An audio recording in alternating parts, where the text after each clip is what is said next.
What's going on, everyone? It's me, Jay, aka the Ink Jedi, here for the Comic Book Fiend Club. So today I wanted to make a very simple video, just showcasing some of my favorite comics in my own collection. These are not necessarily all the books, or maybe even some of the most expensive books, but they're some of my personal favorite books that I own. Some books that I can never see myself parting with because they've been books I wanted for a long time and been finally able to get them.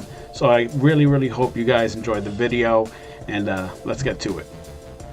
All right, guys, so to start this off, I'm gonna show you guys I'm gonna start off with a comic that I got a while ago for Christmas. Actually, my wife got me this one. This is Flash 113, first appearance and origin of the Trickster. Again, love the Flash, love the Trickster.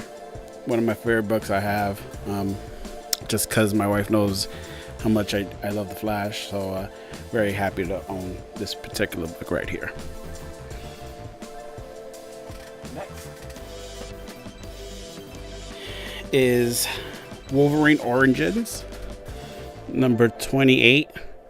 Now this is the second printing of this book.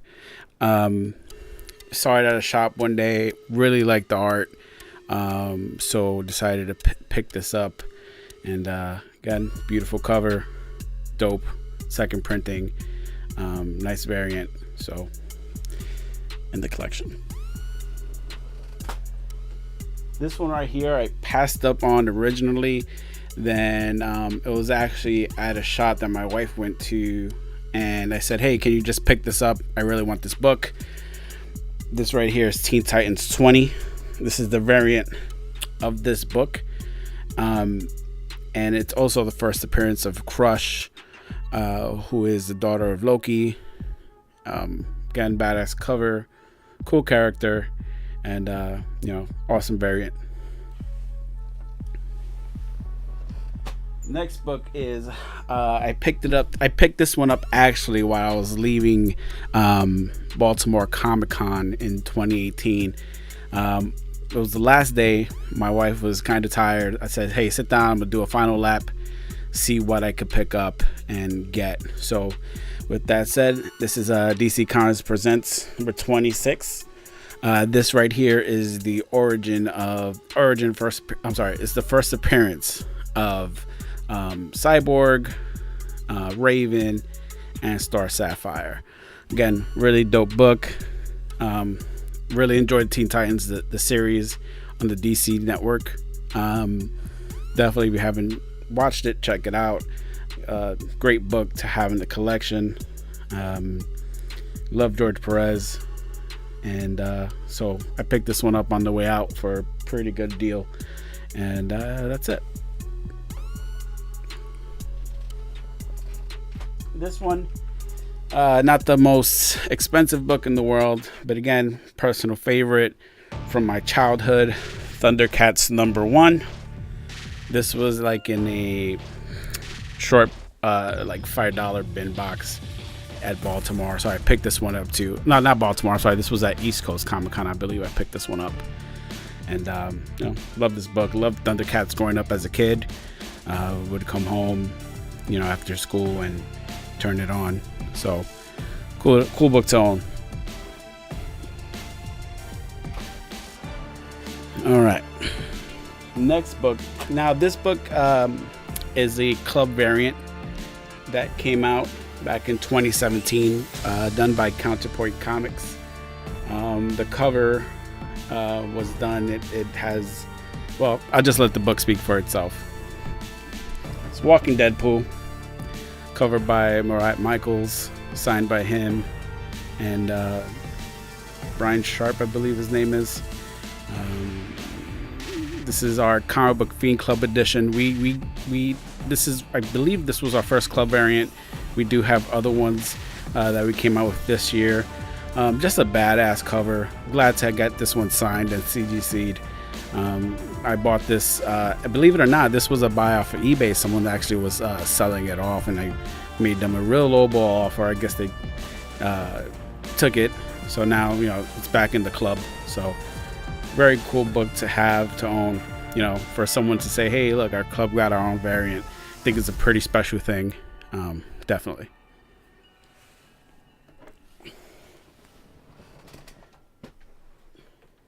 Next book was something that was given to me by my wife, and this is a sketch cover of one of my favorite characters, Casey Jones, done by the one and only Kevin Eastman.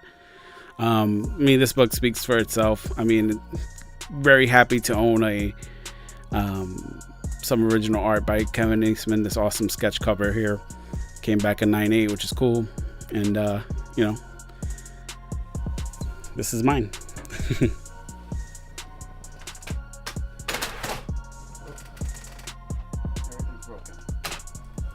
All right. So next up, it's Deadpool 45. This is the Scotty Young Run the Jewels variant. Man, these variants are awesome. I do have a few of them. There is one more variant I'm hoping to get. That is the Howard the Duck Run the Jewels variant. I have the black and white. I need to get the colored one. That one's the ratio is a little bigger on, so I'm gonna be looking to get that one hopefully in the next couple of months. But this book right here, very special to me.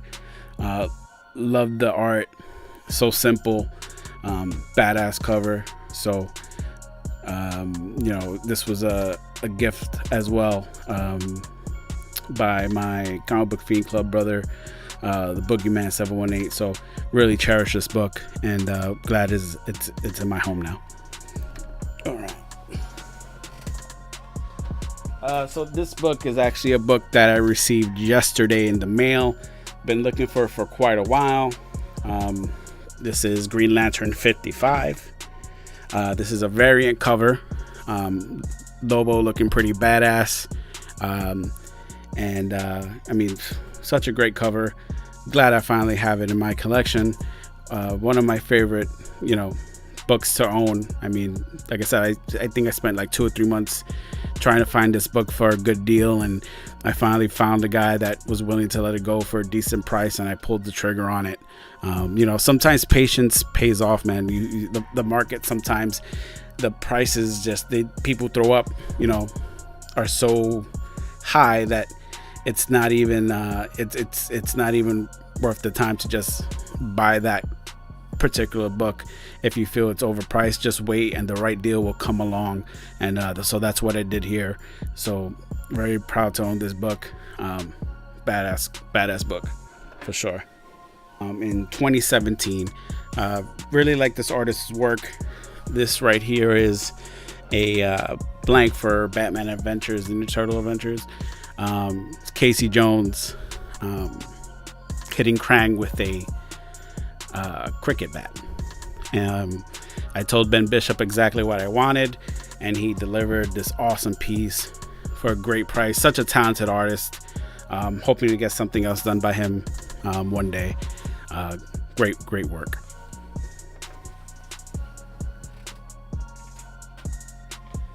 This next book I also purchased at Baltimore Comic-Con. So again, my wife was just taking a break. We were about to go. I said, let me do one more loop. Let me see if I could get any new deals. Especially on the last day of cons, I really like to go back for books that maybe I couldn't get for a good price, and then try to offer a better price. So without further ado, X-Men 101. First appearance of the Phoenix, signed by Chris Claremont. I actually had Chris Claremont sign this at New York Comic-Con.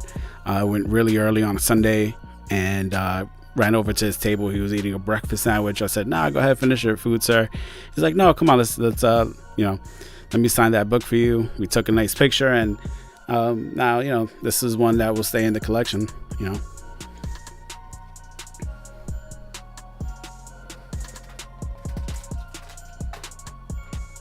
Next book, personal grail for me. One of my favorite characters, one of my favorite villains. This is Green Lantern number 7. First appearance of Sinestro. Sinestro was, I guess villain wise, it'd be Dr. Doom number 1, Sinestro number 2. So, you know, I was looking for this book for a while, couldn't get it for a great price, and then on Christmas Day, surprise, my wife surprised me with this awesome book. Again, it's just a Grail book for me. I think Sinestro is such a great character, and well drawn and well represented character as well. He's just a badass dude, and so I finally own his first appearance, and this one is one of my top Grails, in my collection, aside from this next one I'm going to show you. So for a very long time, I was looking for this particular book for the right price. I'm not really too picky when it comes to some books on grades. So I found this book for a good deal. And it's a book I would love to upgrade down the line, but as they say, low grade is better than no grade. So here it is, Showcase 22, first appearance of Hal Jordan. What can I say? Green Lantern, Hal Jordan specifically, is one of my favorite characters, my favorite Green Lanterns of all time. And to finally have this book and to finally be able to say I own it, to me is amazing. I waited and I waited and I waited, and actually on New Year's Eve I pulled the trigger on this book, and now it belongs to me. So this one will stay in my personal collection until I upgrade for a little higher grade. But that's it. And that's it for this video. I want to thank you guys for checking us out. I want to thank you guys for watching this video and letting me share with you some of my personal grails. If you haven't yet, please subscribe to the channel, leave a like and a comment, interact with us. I want to give a shout out to TiVo, the Lords of the Long Box, for checking out our live stream yesterday, where we picked our newest members. If you didn't get chosen, please don't take it personally. October is right around the corner, so keep following us, keep talking to us, keep interacting. And what I would like to see is, I want you guys to start tagging us in your photos, tagging us in your grails, showing us some of the comics that mean a lot to you, and sharing that with us. As a community, we're here to support one another. So with that, I'm going to say, if you haven't, follow us on Instagram, Facebook, and Twitter. Again, make sure you subscribe to the channel. Check out our latest video where Fuzz eats the Hellboy hot sauce. Excuse me. And see him struggle to try to talk to you about his favorite Hellboy books and covers. So with that said, guys, Free Comic Book Day is May 4th. We'll hopefully come to you with another video of our Free Comic Book Day hauls and some video of the comic shops we visit. Be safe, collect wisely, and till next time, peace.